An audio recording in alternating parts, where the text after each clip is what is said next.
very, very tough night. You give them credit. The first 12 minutes of the second half, they had a lot more urgency than we had. So you give them credit. And the urgency has to come from us. It's difficult with a very short bench. I mean, we're without two starters that started all last year. We dressed 9 players tonight. That's tough. And because of that, I wouldn't have felt one bit different sitting in front of you if we'd won the game. Not one bit. Not the schedule we've played. And the great thing, and the thing I embrace, is that locker room's hurting. They're hurting in there. And carrying's a very, very special talent. And those kids care. Those kids, they played their hearts out. Give them credit with their quickness. Give them credit with their size and strength. But I wouldn't feel any different if we'd have won the game. Fire away.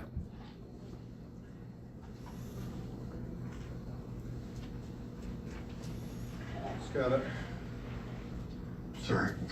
It seemed like Tyler Johnson changed the game when he came in the second half, and Kenny Payne was just in here explaining that he almost didn't want to go in because he didn't have the right pair of tights. Is that something you can even comprehend? No. No. Can you elaborate on his impact?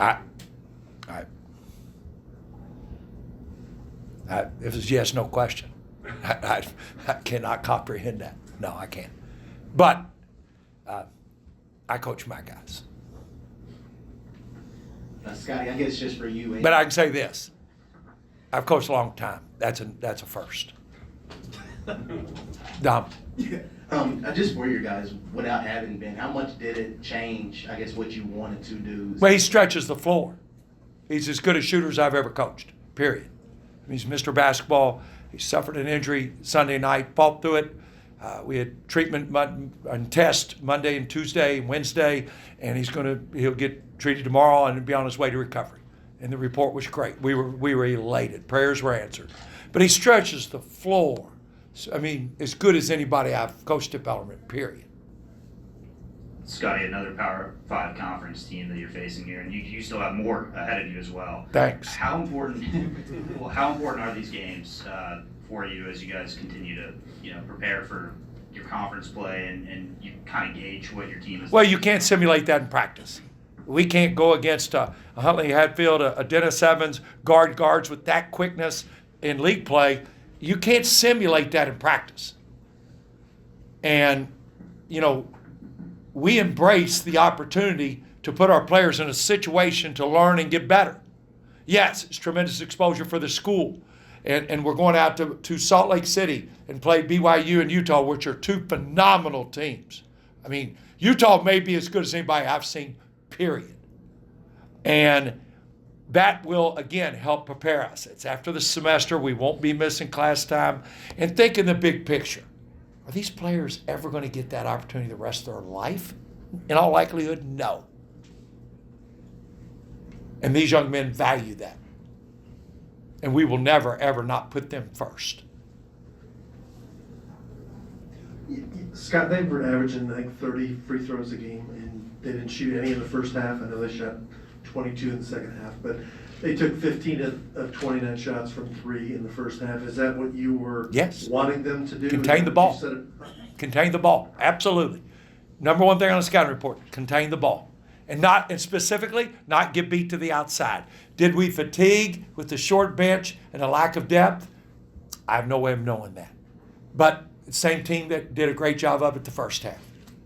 And I will say this, all fall, I didn't hide it to anybody. This was as deep a team as I've ever coached in my life. Our practices were the most competitive. Landon Hacker goes down. Kurt Hope starts every game for 2 years, goes down. And then Ben Johnson gets hurt. Next thing you know, we're dressing 9 guys. And that's tough. That's tough. But, I mean, I'm going to repeat it for the umpteenth time. I wouldn't feel any different if we'd have won the game. That locker room's hurt because they care. They do. They're hurt. Scott, win or lose, you're at Louisville alum, these schools are here in the city. What does this game mean, do you think, to the city, or what does it mean to Bellarmine to play Louisville? Well, it doesn't mean to Bellarmine. This game needs to be played. In my life, I've never seen more challenges facing this city than what we've gone through in recent history. Never. And anything we can do to bring this city together, it's on us.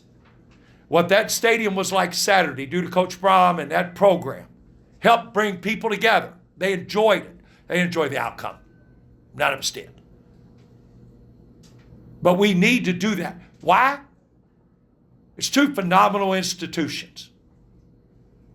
Those players in those locker rooms are the answer. I'm not. I've got a 5-year-old granddaughter named Ren and a 1 week and 1 day older, 1 week and 2 days grandson named Jake Scott. They need those players because they're the answer. This game can bring this community together. All sides of this community, the South End, the West End, the East End. There's only 2 schools in 363 Division I schools closer than us. Lipscomb and Belmont got us by 0.7 of a mile. You tell me. And let me answer, I'll end my sermon with a question. Why not?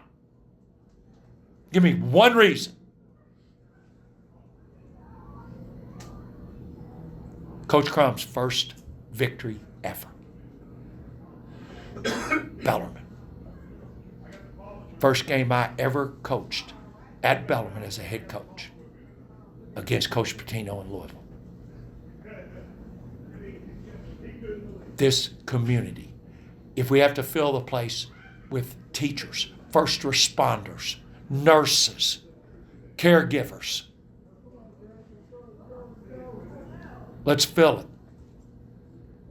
Let's bring them together. It really is, it's important to me. Those are 2 incredible institutions. Let's show the way. These young people are the answer. We need them. I'm sorry. It's again. If I didn't care, I wouldn't say anything. But I don't know. We're trying. I'll say that. Anybody else?